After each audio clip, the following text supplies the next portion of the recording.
one of the things that I'm really aware of is that I was probably pretty unhappy at the time. And I thought that was a bad thing. I thought it was a bummer that I was so pissed off about my work, so frustrated and disappointed and wanting more and not seeing it happen, not seeing it transform. When I look back on that now, however, what I understand is that the extent of my frustration, the intensity of my impatience, the extremity of my anger was an indication of what I'm experiencing now.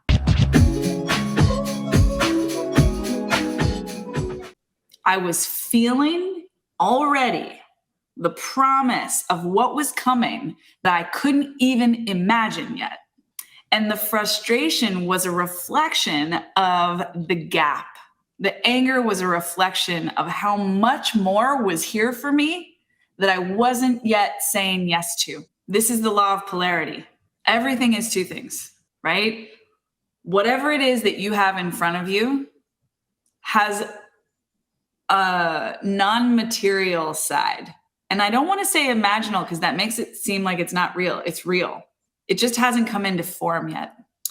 And so often when we are in the thick, in the heat of our most intense anger, anguish, heartbreak, devastation, when our world feels like it's falling the fuck apart, those are the moments when, if we can wake up inside them, what we can choose to know is that there is promise of more. That amount, however intense it is for us, that intensity, but in the opposite flavor, waiting for us, here, waiting, knocking at the door. Hey, hey, hey, you there? You listening? You there? You listening? I'm here. Let me in. Right? So when we're in the contrast moment, when things are angsty, frustrated, conflicting, when we're not getting enough of the money that we want, the clients that we want, the love that we want, the attention that we want, whatever. That's a contrast moment. And as soon as there's contrast, what that means is that there's the form right in front of us of what we don't want. And on the other side, there's the polar energy, the opposite energy of what we do want. They come together. If we're so attached, if we're so preoccupied with the form of what's in front of us, we will live in misery, missing this thing that's like, knock, knock, knock. Hey, I'm here, pulling my hair, you know? The bunnies like to chew on my hair, like little bunnies. Hey, hey. But it's challenging for people to get back here, to tune into what's happening here. You feel me? Give me a little like thumbs up, a little heart, a little like emoji love, if you know what I'm talking about. This tug in the back is easy to miss when this thing in front of us is so fucking shitty, so compelling. So when you're in that situation, you can choose to disassociate from the form temporarily. Okay, we're not talking about escapist spiritual bypassing. We're just talking about creating space so you can feel other things. If you always spend your time with one person, there's not a lot of room for somebody else to get in. If you're looking for the love of your life, but you're spending most of your nights sleeping around with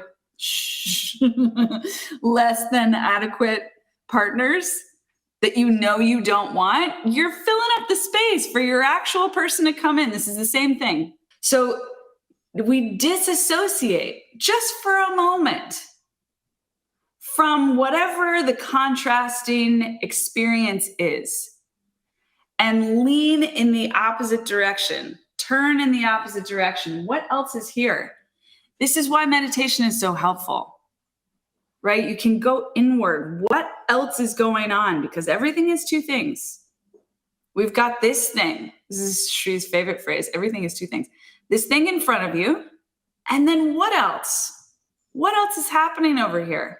You have contrast in your life right this moment. It's happening right now.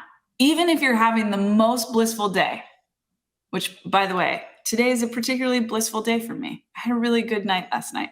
I woke up this morning feeling amazing. Still, I can find contrast today. Easy.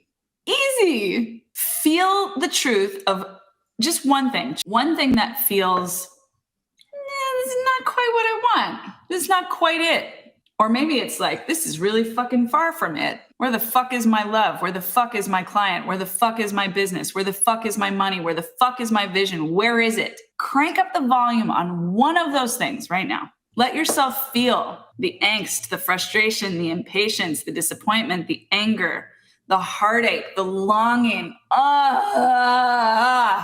That's important. Let that song, the song of the contrast, take you into possibility. Disassociate once you get the song going. Yeah. Where the fuck is my client? Where is she, he, they? Where the fuck are they? I'm here. I'm waiting. Where are they? Turn up, crank up, up. Let that be felt. Let that be loud. Feel it. Maybe you even make some sound. Literally sing that song into form and let the song carry you into possibility. You would not be feeling what you are feeling in this contrast if the other side of it wasn't here and here right now. Here right now. Right now. Not coming from Minnesota, not coming from Alaska, not coming from Mongolia. Here. In your house with you. This is the law of polarity. This is the truth of all things. Everything is two things. Here's the thing. Whether you're creating your next client or you're creating your next piece of art or you're creating your next relationship or you're creating your next dream home or you're creating your next job, doesn't really matter. Whatever it is that you are creating, if you are trying to get there from the complaining, it either won't happen or it'll be hard, like real hard. So the complaint, the struggle, that's an important feeling to connect with because it launches you. That's your launch pad. But you don't want to get stuck there. No one wants to get stuck on a launch pad. Launch pads are for launching. They're for rocketing you into space. So you want to be flying. The launching can come from this. I just want it. Where are they? Where? Because I know they are here. That's why I'm feeling this way.